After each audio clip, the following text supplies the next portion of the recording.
ශ්‍රී ලංකාවේ ඉන්දිය මහ කොමසාරිස් කාර්යාලයේ සහාය ඇතිව හෙලිස් ඇඩ්වාන්ටේජ්ගේ හවුල්කාරීත්වයෙන් වෙරිටේ රිසර්ච් විසින් කලාපීය සමුළුවක් සංවිධානය කර තිබුණා. අපනයනය වැඩි දියුණු කිරීම, ආයෝජන ආකර්ෂණය කර ගැනීම සහ තිරසාර ආර්ථික ප්‍රකෘතියක් ඇති කිරීම සඳහා නැගී එන ගෝලීය ආර්ථික බලවතා වන ඉන්දියාව සමග ශ්‍රී ලංකාවට එහි සමීපත්වය සහ සම්බන්ධතාවය උපාය මාර්ගිකව උපයෝගී කරගත හැකි ආකාරය මෙම සමුළුවේදී ගවේෂණය කර තිබෙනවා. And he's also few questions through his slide. And I truly look forward to the engagement. Today focuses productivity, which is part of the technology transition, and institutions or structures that foster peace and security in the region. A prosperous Sri Lanka is a... It is indeed a great pleasure for me to deliver the opening remarks at this high-level regional conference this morning.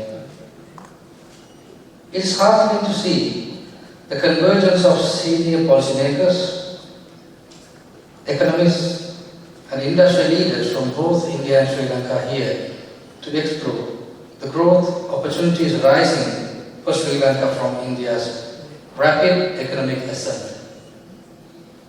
I thank the Bilateral Research and the High Commission of India in Colombo for organizing this timely conference at a moment when Sri Lanka is having weathered an unprecedented economic crisis in 2022, is gradually regaining its growth trajectory. I am certain that the outcomes of our deliberations today will contribute immensely to Sri Lanka's path of recovery and economic development. I also thank the organizers for inviting me to share a few thoughts at the start of our discussions.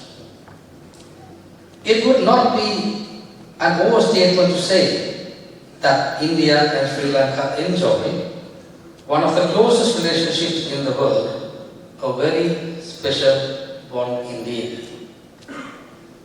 Firmly founded on geographical proximity and civilizational ties that span millennia, our connection has stood the test of time.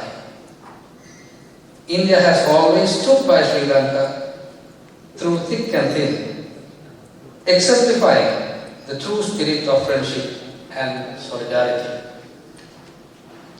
As Rabindranath Tagore wisely observed, let us unite, not in spite of our differences, but through them, not in a uniformity that is dead, but in a unity that is living. This principle of living unity, embracing each other's uniqueness while moving forward together, has defined India-Sri Lanka ties throughout history. In the modern era, our two countries have nurtured multifaceted and vibrant relationships that benefit our people in countless ways. Today, as ever, economic cooperation remains a key pillar of our partnership, fueling growth and opportunity on both sides. The theme of this conference, Riding the Indian Way, aptly captures the opportunity before us. India's economy, already the fifth largest global and the fastest growing among major economies, is on track to become the third largest within the next decade. This rapid rise of our neighbor creates a powerful wave of opportunity for Sri Lanka. In this context, it is crucial to explore how Sri Lanka can strategically leverage its proximity and connectivity to India to boost exports, attract investments, and drive sustainable economic recovery at home. During his state visit to New Delhi last December, His Excellency Anukumar Dissanayake highlighted to India's business leaders the ample opportunities for investment and partnership in Sri Lanka. Drawing inspiration from that vision, allow me to outline how our government envisions Sri Lanka's economic journey in the coming years and how we plan to ride the wave of India's emergence as a global powerhouse to achieve shared prosperity. Before delving into specific initiatives, let me emphasize that Sri Lanka's economic policy is guided by a vision of inclusive growth, essentially an economic democracy. We are focusing on developing our human capital and harnessing the technology to enable broad participation of our people in the nation's economic life. Our goal is to ensure that the benefits of growth are widely and fairly distributed so that every citizen enjoy a fair share of prosperity. This commitment to inclusion means that reducing poverty and uplifting vulnerable communities are at the heart of our agenda. In our economic resurgence, we are determined to leave no one behind. We have also set ambitious targets for ourselves. Sri Lanka aims to achieve a real GDP of around $120 billion by 2030, a goal that underscores our determination to rapidly elevate our country's economic standing. This is a bold vision, but one we believe is attainable, especially in concert with partners like India. Notably, India's own development story has demonstrated what is possible. Over the past 15 years, hundreds of millions of people in India have risen out of poverty through growth and reform. Both our countries understand that economic progress has little meaning unless it translates into social progress and improved lives for our people. Let me now turn to Sri Lanka's current economic landscape because that is the foundation upon which any Sri Lanka-India collaboration will build. We are firmly on the road to recovery and stability.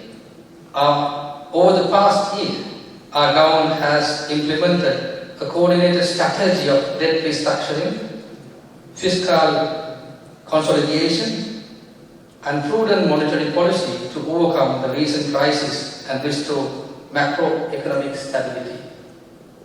These efforts, along with streamlining regulations and improving tax administration, are creating more transparent, efficient, and level playing field for doing business in Sri Lanka. We expect the economy to stabilize fully this year, laying the groundwork for a vibrant and predictable business environment. In short, stability and good governance are becoming firmly entrenched, providing confidence to investors and entrepreneurs alike. Already we are seeing encouraging signs of revival. Sri Lanka's economy rebounded with roughly 5% growth in 2024, with all major sectors returning to expansion. Early indicators in 2025 show this positive momentum continuing, aided by low interest rate, enhanced external resilience, and improvements in public finances. Our external front, earning from services such as tourism, transportation, and IT BPO have surged, bringing in valuable foreign exchange and reinforcing our economic resilience. At the same time, we remain committed to fiscal discipline, bolstering revenues, and rationalizing expenditure, which has led to a significant improvement in the nation's fiscal health. All these trends point to one message: Sri Lanka is back on the path of stable growth, with an economy steadily gaining strength and credibility. Foreign direct investments, FDI, will be crucial in powering the next phase of Sri Lanka's growth. We have set a target of attracting over $1 billion in FDI each year for next 5 years, and we are undertaking all necessary measures to make Sri Lanka an attractive and secure destination for investors. In this endeavor, India stands out as one of our most natural and important partners. Indian investors and companies have significant opportunities to participate in Sri Lanka's growth story across multiple industries.